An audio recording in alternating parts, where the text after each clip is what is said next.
Welcome to the Delmarva Almanac. Each week we connect you to the best of Delmarva. I'm your host, Dana Kester McCabe.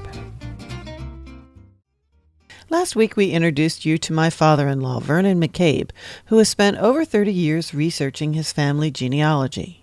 A Delmarva native, Vernon told us how he got started and some of his experiences finding all his cousins and putting them in his book of the descendants of one John McCabe. This week we'll learn about his search to find out who the parents were of this ancestor. Vernon's search is filled with promising leads that turned out to be wrong, along with those that did bear genealogical fruit. Here's Vernon to tell us a bit about John McCabe. How he got here, I don't know. There is a rumor, though.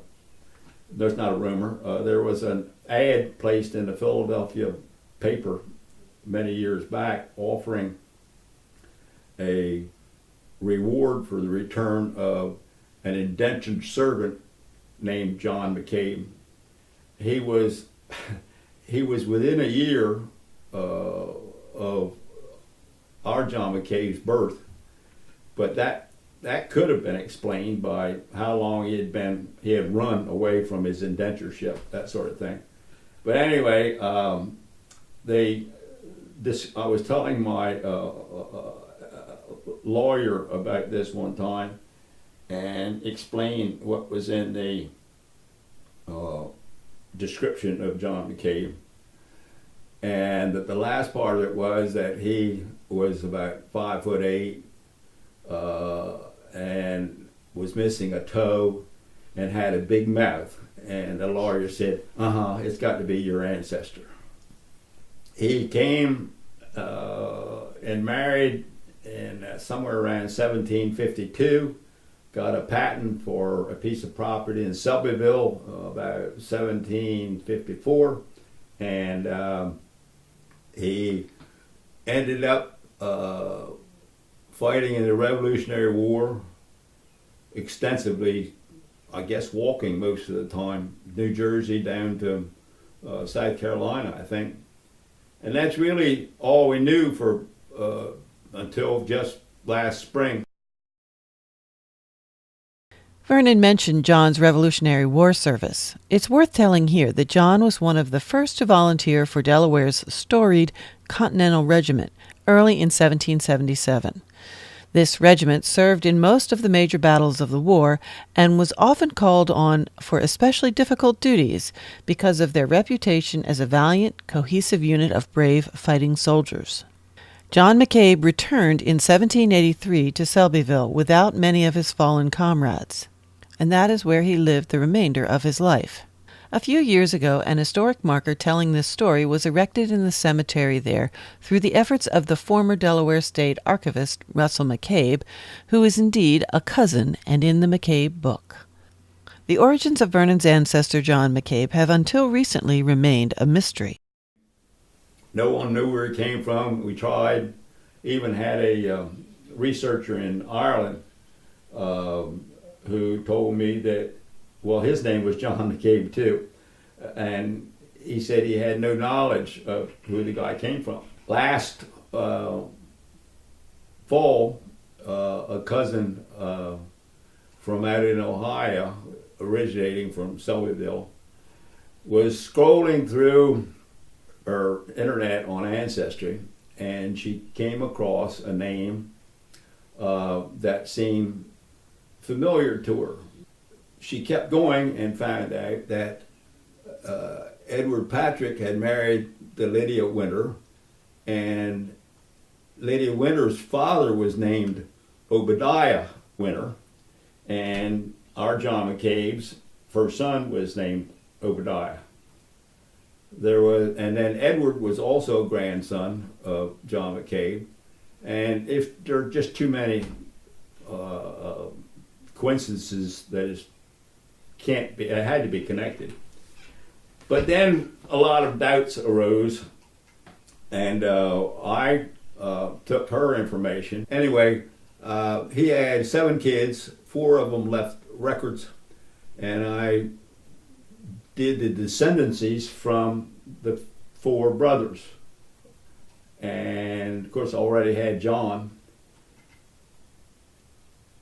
in doing so, I had been contacted years ago by a fellow by the name of McCabe from New Jersey. Had a DNA that was similar to mine within one distance, which meant one generation. But they didn't take their generation back far enough, or couldn't take their generation back far enough. And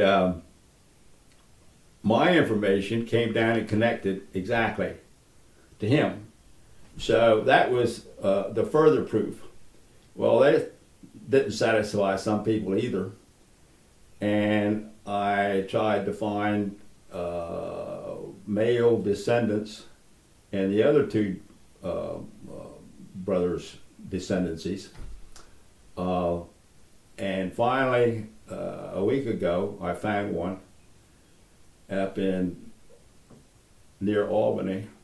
And I'm very hopeful that he will do the DNA, and I'll have a third brother connected. So it's taken all these years, but finally we have some parentage for John McCabe. Their name was McCabe, M small c, C-A-B-E, like my spelling is. Anyway, I don't think that they were very well educated. We're talking 1695 now when this fellow was born.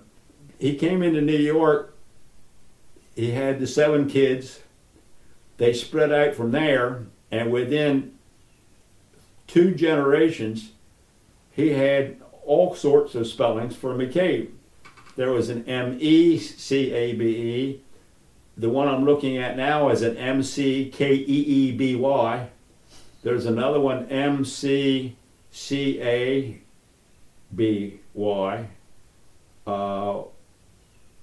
Apparently Cabe's, C-A-B-E, although I don't think they're in this range. But anyway, within one family, 4 brothers spelled their names differently within 2 generations. So they must have been writing. The only time their names were used when they went to buy a piece of property, and coming from Scotland, they would go into the county seat, or whatever you call it, and say, I'm buying a piece of land. And it's only the clerk that had to spell it phonetically. So each one got a different spelling, and no one really knew how they spelled their name, I don't think. But yes, they all spell their names wrong, so don't get fooled too far. Records going back just a few decades will have fewer misspellings, but even they may have typos. The further back you go, the more likely you are to encounter a variety in the way a name is spelled. If you want to get started on your own genealogical research, family Bibles are a good place to start.